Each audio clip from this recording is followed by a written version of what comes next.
Okay, picking up where we left off, we're on page 101 and we're talking about cell alignment. There's a strange cell alignment thing that you can do. I'm going to stretch this guy down a smidgen. And let's say I had some text and I wanted it to, it was a lot of text and I didn't want to have it folded. You know how we have the wrap text thing? I wanted to be able to have it tighten up but be able to see it all. Well, there's this really cool thing called orientation. I'm just going to click the default and make it angled, you know, counterclockwise like that. Now, I've seen a lot of spreadsheets like this, so it's kind of cool. I don't personally use it a great deal, but it's pretty cool. Now, this little down arrow, you can do, you know, weird things to it. You can, you know, rotate it straight up and down. You know, if you had an awful lot of columns that had to be squashed together really, really tightly, and their labels were a lot bigger than the data itself, that would probably be an attractive option.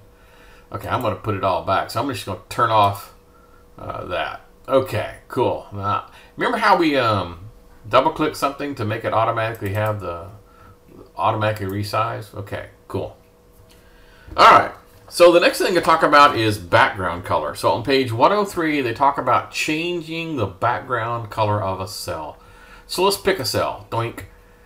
And then this is this little paint bucket, and this is what's called the fill color. Now the fill color is the back. The one next to it is the text color, okay, the font color. So they kind of go in combination. Now, if I click that, it's going to turn that cell yellow. See the little yellow thing? So let's just do that. Well, what if I didn't want it yellow? What if I wanted some other color, okay? Well, you hit the little down arrow and you get this little palette of colors to look at. And by the way, if those aren't the colors you want, you can just go back to here. I mean, if that don't what you want, I mean, you can just go in here and pick any color your heart desires. Okay, so what I did across the top, I picked a shade of gray across the top here. Okay? Now, so I have a background color, and then I have the text that's in bold and centered. Remember all that? Okay, cool. Let's say, for example, I wanted to change the text color in here. So once again, I pull the text color guy, and let's say I want to make it, I don't know, something brown. Okay, immediately that looks kind of dumb. All right, now I want to undo what I did. Now this is a little tricky, okay? If I go here, you could say go back to black, okay? That would be one way of doing it. But the most appropriate way to do it is to tell it to go to automatic. And what automatic means, what that essentially means is go back to whatever heck the default is for the spreadsheet. In other words, don't force it to be black just because it looks like it's black text. Because maybe you're going to change something on the entire spreadsheet. So I'm going to go back to automatic rather than black. And same thing here. Oh, I'll go to white. No, white is not exactly the same thing as not having a color. I know, it sounds crazy. So I'm going to go down here and hit no fill, okay? Now, let me show you what I'm talking about. I'm going to grab a handful of these guys and I want to make these guys white. Okay, that didn't work with a flip. Okay, never mind. Okay. Because I had the grids turned on. Let me go here. I'm going to go to a blank spot, okay? And I'm going to turn on white. Okay, can you see what we're talking about? How the behind the scenes grid lines are now gone, okay? So white doesn't mean no fill color. So I'm going to light these guys back up and I'm going to go back to no fill color. And now you get to see the very small thin gray grid line showing through. So again, no color is not the same as white, and black is not the same as default. Okay, just telling you, this is strange stuff. Okay, cell borders. Now you've noticed that I've on practically all of my stuff, I use cell borders just to kind of pretty things up and make things discernible. Okay, so to do that, you grab a bunch of cells, whatever, right? And this is the guy that turns on all of the borders. Now, if I was just use the default, what that's going to turn on the bottom border of the of what I just drug. That's not exactly what I had in mind. I mean, that's okay. So what are the other choices? Well, you can do the bottom, the top, the left, the right. Now, a lot of people don't think that you have to do this in one choice. I can go. I'll take the left and the right. Okay, so now I have the left and the right and the bottom, right? So you can go in here and just make combinations of these things and pick what you want. The one I typically use, believe it or not, is all. Okay, that's the one that I use the most. I want all the borders. I want all the edges plus the interior grid lines. Okay, now here's a Trivial Pursuit question. Now that I've got this turned on, I'm gonna go back up here to the top here. If I was to add a row right here, remember how you add a row? You right click on the row header and you say insert. Okay, is it going to get the grid lines? What do you think? Okay, let's try it. So the machine is pretty smart, and it basically says, I noticed you had grid lines, and you asked me to insert, so I'm going to infer that you implied, that made no sense. I'm going to figure out that you wanted grid lines, okay? So it honors the grid lines thing. Kind of cool. Alrighty, let's continue. There's an entire chunk on the top of page, the bullet list on page 105. Let's take a look at that, because it talks about the formatting philosophy. And what they're basically saying is, don't overdo this, okay? Don't go nuts. Format for a particular reason, okay? Don't format cells and change colors just because, woohoo! It's cool, it's neat. Look at all the colors that my machine has. Look how many fonts I've got.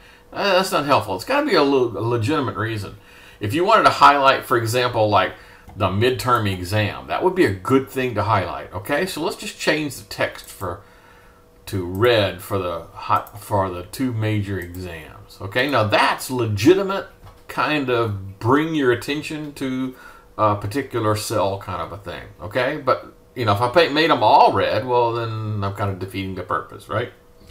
They talk about use a few number of fonts. Don't go nuts and have a gazillion fonts. And don't use a gazillion different colors. Just kind of, if you're going to use highlighting for colors, like a yellow for highlighting, use the same yellow all the time, okay? So next one talks about, the background colors should be kind of soft and pastel colors, the way I did it here with this soft gray. In other words, having a neon pink background color or something really, even these bright yellows, I mean, that's kind of jarring to me to have a, gargantuan bright yellow thing. I would have preferred that, you find a more subdued color down here, like maybe that. Okay, now that to me is a lot better. Soft pastel colors, not in-your-face things. Anyway, they talk about, if there's a special character-like thing, for example, if you're using dollar signs, don't use dollar signs anywhere else other than when you're using currency, otherwise people won't know what you're talking about. That's just kind of common sense. Okay. So, continuing on page 105, they talk about, okay, I've got things exactly the way I want them. I've got for example, this date thing. I've got it exactly the way I want it. It took me a while to do this. I had to go in and do that whole thing. I had to make it go. So I'm going to go over here to a blank spot, and I'm going to start typing some dates. So I don't know. How about,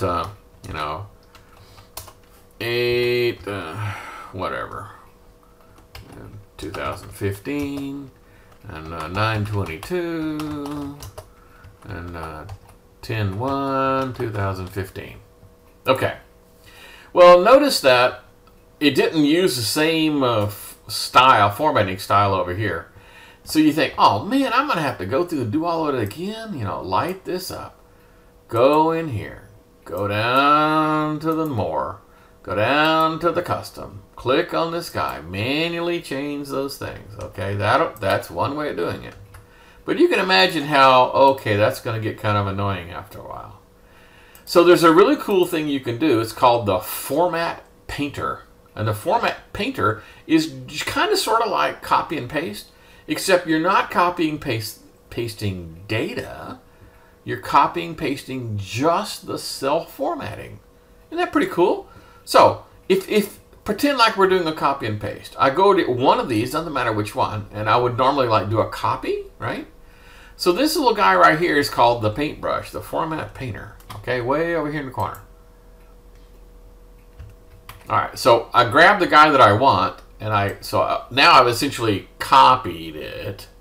In fact, you can tell that even the paste buffer has shown up.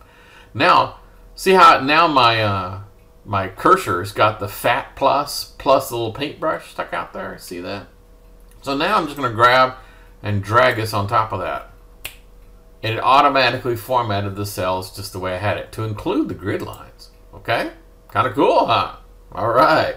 So if you took the time and energy to make this perfect, and then later on you started adding more dates, this would be a cool way of saving yourself a lot of time and energy by just basically copying and pasting the format. Now there's actually another way to do it, and it is with copy and paste.